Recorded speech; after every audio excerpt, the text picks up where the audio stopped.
Debts. Do you hear that? Dave Ramsey has just entered the chat. Bother to care. Roll up your sleeves and be a grown-up. Adults devise a plan and follow it. Children do what feels good. Alright, so boom, wagwan, bro. Welcome back to another installment of Edutainment. The goal of this channel is to make sure that you're entertained, that you are laughing, but most importantly, that you are learning something that you can apply to your own personal life and make it better. So debt is one of those things that, you know, most people are either on the completely for it or completely against it. The question when you get debt or dabble in some type of debt is there a positive return on investment with that debt? Most common debts are usually credit cards. Usually there's no cashback, travel credit, I guess, suppose. But then there's also car financing, which is definitely no ROI. And then student loans, which is, you know, I guess you could say the ROI is the job, but you want to be careful of that too. So we're going to get into Graham's perspective on why he is $1.8 million, not thousand, $1 million in debt. And I'll give my commentary towards the end of the video or throughout the video as well. So with no long talk, let's cut straight to it.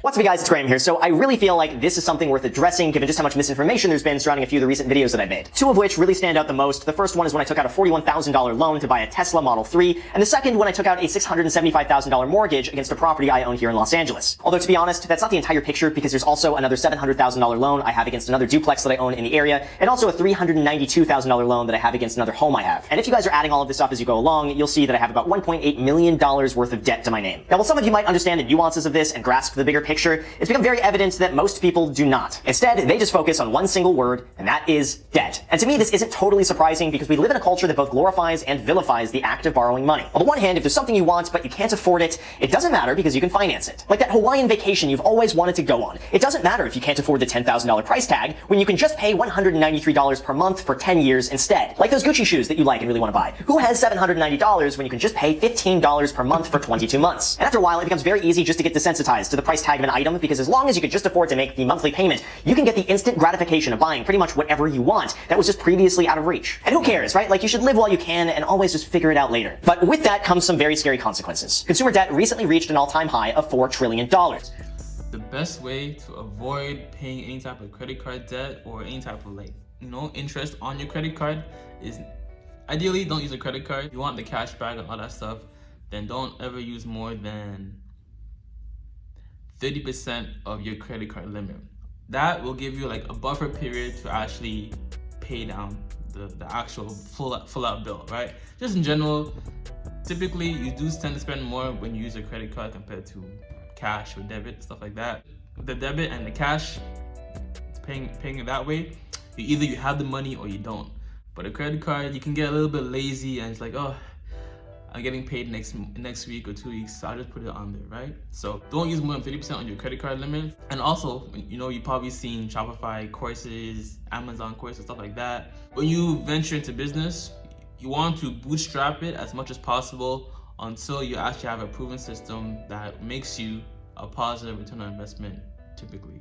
From that, $1 trillion is charged to a credit card. And to top all of this off as the cherry on top of the debt ice cream sundae is that nearly 70% of college students graduate with nearly $30,000 in student loans. Debt like this is very much a cancer and a drug. It's the access to quick, immediate money combined with instant gratification that can be wildly addicting. People can very quickly and easily find themselves in more debt than they know what to do with, and no matter how hard they work to pull themselves out of that hole, they're constantly pulled back by cripplingly high interest charges each and every month. So how do we solve this and what's the solution? Well, most people believe it's by practicing this one simple rule when it comes to managing your money, and that is debt is bad. Avoid it always. Anytime I hear this, I shake my head in disagreement because that's like saying water is bad because you can drown in it, or that electricity is bad because it can electrocute you. Debt is absolutely no different than this. It can destroy your life and ruin it if you're reckless, or it can make you wildly wealthy if you just harness and control it. So anytime I think of debt, I just really see it as a game of life that you choose to play. And right now, you have the option to choose which team you want to join. One team plays defense and the other team plays offense. The people who think that debt is bad play defense. They avoid it at all costs. Any debt needs to be paid off immediately, and they really work to preserve as much much of what they already have as possible. Instead of playing the game to win, they really play it not to lose. And while doing all of that is a very safe strategy, without any offense, they're not going to score. But on the other side, though, we have the offense. They embrace debt, they don't concern themselves with paying it off early, they just want to score, even if they risk losing the game to do so. These are the people who play to win, and while it's certainly a risky strategy that could pay off, without a good defense, they could just as easily lose. However, any well-calibrated team is never just one or the other. It's never an ultimatum, and no one team just plays offense or just plays defense. Instead, the best teams in the world find the ideal strategy of combining both into a winning formula, and the same thing can also be said about debt. To me, this is what the winning combination is. If the debt cannot make you money, avoid it always. So pretty much, is there a positive return on investment on your debt?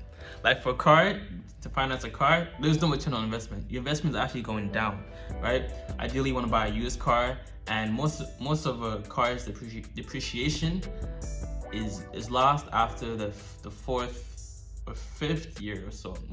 If you buy a car 4 or 5 years after its initial release date, most of its depreciation is gone, and at that point, you can buy it typically at a cheaper cost, and you can buy it outright.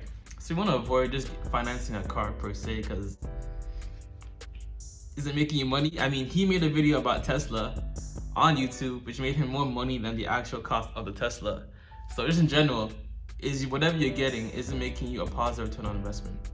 And usually when people talk about like, oh, I went into debt and it allowed me to do this, it's usually when they're talking about business investments. That means they already had like a proven system in place already, or something was already working and they bootstrapped it, and as a result they dabbled in some debt to accelerate an already proven system. I've seen like some videos of people who got in debt for going into Amazon FBA and Shopify and stuff like that. You always want to bootstrap it as much as possible initially before you start, putting gasoline on the fire with debt, which will either really boost up your sales or cripple you and put you into excessive amount of debt. So just be careful, just be cautious of the courses you buy and the business ventures you pursue. Then, if buying something will not make you more money, then avoid buying it unless you can afford it outright. On the other hand, if debt will make you more money, do it sometimes. And if buying something will make you more money, then finance it sometimes. Here's what I mean by that. Just like we embrace using electricity in our day-to-day lives, we still avoid putting our finger in the electrical socket. Buying something on a credit card because you couldn't otherwise afford it is just like sticking your finger in the electrical outlet. On the other hand, using a credit card to buy something, even though you could afford to buy it outright, but you want to get the points instead, is much like running electricity to a light bulb. Like buying a Tesla Model 3 with 0% down because you don't have any money is a lot like jumping into the middle of an ocean when you don't know how to swim. However, buying a Tesla Model 3 for 0% down, even though you can afford to buy it outright, but your money makes you more money invested elsewhere, is a lot like just relaxing in a warm jacuzzi after a workout. Or like buying a home with 0% down on an interest-only loan so you can speculate on real estate values is like putting your hand in a fire. On the other hand, putting 0% down on a fixed-rate, low-interest mortgage on a cash-flowing rental property is like using that fire to cook your lobster and steak. So as you can see, there are fundamental differences between the right way and the wrong way to use debt. When it comes to me, even though I use credit cards for everything I buy, I always make sure it's paid off in full. Even though I financed 100% of a Tesla, it made sense because I had the money to pay for it outright. But it's cheaper for me to borrow money at a low interest rate and then use my money to go and make more money than I'm paying in interest. Even though I went and borrowed $1.75 million worth of mortgages, that's worth more to me not paid off than it is for me to pay it off.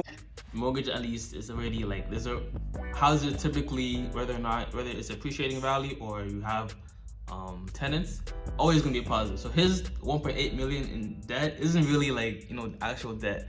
Most people's debt is combination of student loans, credit card, car note, and other like miscellaneous stuff. But his is not really like debt. It is like an investment pretty much. And the strategy behind all of this is very simple. It's just leverage. It's the act of going and borrowing money at a cheap interest rate so you can go and invest it and get a higher interest rate, and then you profit the difference. That's what so many people didn't understand when they saw that I took out $675,000 worth of a mortgage on a property, and that's all they focused on. They just saw you owe $675,000 to the bank. And let me break this down because here's a very simple way of putting it. If I offered you a $100,000 loan right now with no interest, would you take it? Because I think the answer for everybody is yes, always. Because even if you went and put that $100,000 in a savings account, you can earn $2,200 a year with absolutely zero risk. Sure, this is still debt, it still needs to be paid back, this is still a loan, but that's not what we focus on. Remember, we're on team offense here. We're playing to win that 2.2% interest. Playing defense would have never taken that money to begin with, and by doing that, they missed out on some really big scores. Okay, but that's an easy one. Everyone would take 0% interest, but what about $100,000 at a 1% interest rate? Would you still take it? The answer is yes. Still yes, you would always take it, because even if you just took that $100,000 and you made 2.2% in a savings account, even though you pay 1% in interest, that still means you make 1.2% annually. annually for no risk whatsoever. Okay, so now we're getting somewhere. But what about a $100,000 loan at a 3% interest rate? This is where the offense and the defense strategy really comes into play. Because if you play the game by putting that money in a savings account earning 2.2%, you lose. However, if you use that $100,000 to go and buy a rental property that makes you a 6% return, you win and you profit 3%, even though you have debt. But now let's take it up a notch. What about a $100,000 loan at 7%? This is where the defense side starts working in your favor, because we're starting to get pretty close to sticking your finger in the electrical outlet. This is the point where you need the knowledge and the self-awareness to at what point does borrowing money become too expensive and not worth the risk? Like for me, the offensive strategy. Oh, you have the room? Yes. Okay, alright. Shit.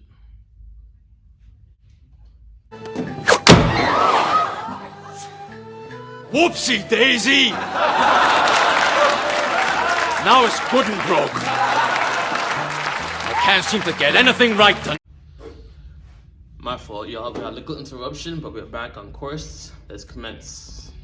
Holding $1.8 million in debt is much like the good debt that was used in our hypothetical example of borrowing $100,000 at a 1% interest rate. Just consider this. Even though I pay a 3.75% interest rate, that interest is a write-off against the rental income that property generates, which means that after tax write-offs, it brings it down to a net effective cost of 2.44%. Now, also, because that debt is held for 30 years, the cost of that debt is actually reduced each and every year thanks to inflation. Now, the Fed tries to hold the inflation at about 2% annually, which means that $1 million worth of debt in 2018 is really worth more like $980,000 worth of debt in 2019. And this is really, really good news when it comes to paying down long-term loans. Even though I'm paying 2.44% interest after tax write-offs, it's effectively reduced by another 2% with inflation, which means that net I'm paying about 0.44% in interest on a 30-year mortgage after tax write-offs and inflation. I could easily make more by investing my money anywhere else and keeping the loan than I can paying down the loan just to save an extra 0.44% in interest. Like I said, this is really the difference between playing a very strategic offense versus playing an overly conservative defense. The same thing also applies in a cash-out refinance where the bank increases my loan by $230,000. What so many people fail to realize is that even though I owe $230,000 more,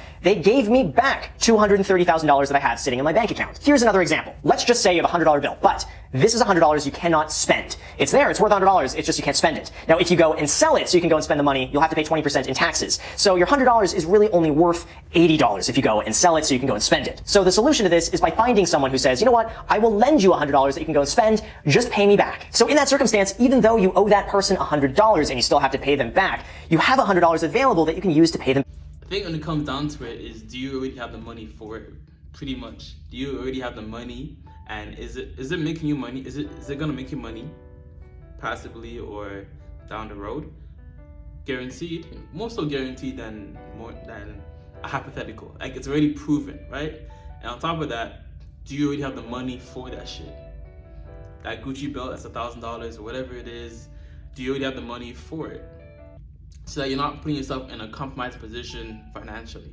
Back at any time. Now, not only that, but because the $100 you received was technically a loan, you don't owe any taxes on that. That right there is the art of real estate investing in a nutshell. I might have $1.75 million worth of mortgages, but that doesn't mean that I couldn't afford to pay a few of those off right now in cash if I really wanted to. That is the differentiation between having good debt and having bad debt. I don't take out loans to speculate on real estate values. I don't spend that loaned money on anything that doesn't make me more money. I don't take out any loans that a bank can randomly just call one day if the values decline. I also don't take out any loans I couldn't already afford if the property sits empty, and I do all of this within my means. And frankly, the value of these properties really doesn't matter at this point for any other purpose other than refinancing. All I care about is rental property cash flow, which in a recession tends to do pretty well. Because even if values decline and no one is buying real estate, what are those people doing? They're renting instead, which is good for me. And the point I really just want to hammer in on this video is just this: debt is not always bad. If you have the education, the self-control, and the persistence to make smart, educated risks, then borrowing money could be like playing a very good game of offense. But if you waste it, you abuse it, and you get caught up in the cycle of just buying useless, consumable crap, then it will burn you. Don't be reckless, don't be greedy, and don't ever over-leverage. Play it safe, take it slow, continue learning, and pretty soon you're going to be $1 million richer by smashing the like button if you haven't done that already. So with that said, you guys, thank you so much. I really appreciate it. See, his debt is not credit card debt necessarily, right? Because he pays it off in full. Pretty much, most people's debt will come from credit card. Like I said before, credit card, car, and stuff like that. These are things you can easily pay off pretty easily. Credit card, don't use more than 30% of your credit card limit. Car note, pay off and just pay the car in cash. Buy a used car, use it for as long as you can. Then, as you are saving for a new car, upgrade it and let that be so, right? So that's just something to keep in mind. But yo, God bless, much love, peace and joy. Namaste.